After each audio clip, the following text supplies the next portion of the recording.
আমি একটা লেখা পড়েছিলাম, লেখাটা ছিল একটা লোক রাতের বেলা সে মোবাইল দেখতেছে, মোবাইলের মধ্যে সে একটু খারাপ দৃশ্য দেখাচ্ছিল। এমন সময় মেয়ে গিয়ে ঘরে ঢুকলো, মেয়ে ঘরে ঢুকে দেখলো বাবা তার মোবাইলের মধ্যে খারাপ দৃশ্য দেখে। আছে কিনা এমন ছেলেরা, এমন আছে কিনা বলেন? এগুলির কারণেই তো জানা, এগুলির কারণেই তো জানা। দৃশ্য দেখছে, মেয়ে দেখে ফেললো। মেয়ে তখন বাবাকে বলল, বাবা তোমার লজ্জা লাগলো না? লজ্জা করে না? একটা শব্দ বলেছে, লজ্জা করে না বাবা, লজ্জা করে না বাবা। মেয়েটা ঘরে চলে গেল। সেই বাবা যন্ত্রণায় ভুগতে আরম্ভ করলো, আরে আমার মেয়ে দেখে ফেললো, আমার মেয়ে কি কথাটা বলেছে, লজ্জা করে না বাবা। মেয়েটা সহ্য করতে পারলো না, সে লোকটা অফিসে চলে গেল। অফিস করতেছে কিন্তু আর ভালো লাগে না। মেয়েটা কি বলেছে, লজ্জা লাগে না বাবা? কিন্তু মেয়েটার যন্ত্রণায় সে হার্ট ফিল করলো, বাবার এই অবস্থা দেখে হার্ট ফিল করলো। মেয়েটা এরপরে মারা গেল।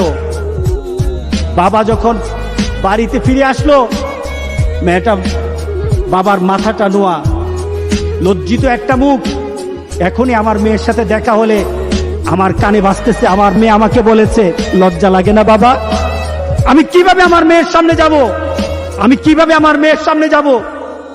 এই চিন্তা যখন করতেছে, এমন সময় দরজা খোলার সাথে সাথে একটা চিৎকার শুনলো।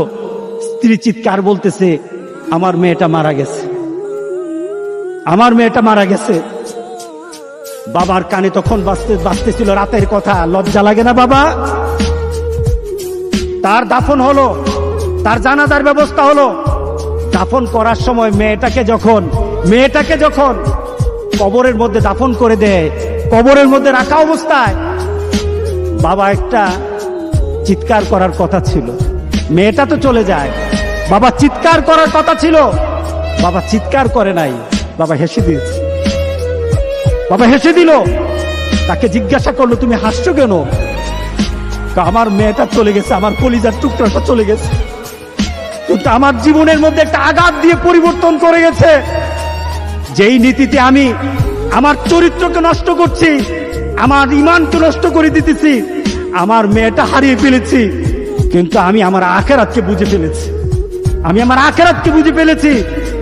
আজকে সমাজের যারা প্রিভেন্টিভ করছেন না, আপনি চিন্তা করছেন আপনার মেয়েটা কিন্তু একদিন আপনার জন্য বিপদ হয়ে যাবে, আপনার জন্য বিপদ হয়ে যাবে। এই মেয়েটা যদি চরিত্রবান হয় তাহলে আপনার জন্য এটা কাল হাসুরের দিন আপনার জন্য অনেক কিছু পাওয়া হবে। আর এই মেয়েটা যদি চরিত্রহীন হয় তাহলে মনে রেখে দিয়েন, আপনার মেয়ে কিন্তু আপনাকে ছাড়বে না, আপনার মেয়ে আপনাকে ছাড়বে না। সুতরাং আমরা যদি হতে চাই ভালো একটা বাবা হবো, রাজি আছে সবাই? এই দুশ্চরিত্র স্বভাব যার মধ্যে আছে, যেই বাবার মধ্যে দুশ্চরিত্র স্বভাব আছে, এই কারণেই মেয়েগুলি খারাপ হয়, ছেলেগুলি খারাপ হয়। বাবা নামাজ নাই, মেয়ের নামাজ নাই, মার নামাজ নাই, মেয়ের নামাজ নাই, ছেলের নামাজ নাই। সুতরাং আমরা চলুন একটা সুন্দর একটা সমাজ চিন্তা করি, যে সমাজের মধ্যে খারাপই থাকবে না, প্রতিরোধ গড়ে তুলবো ইনশাআল্লাহ। রাজি আছে সবাই?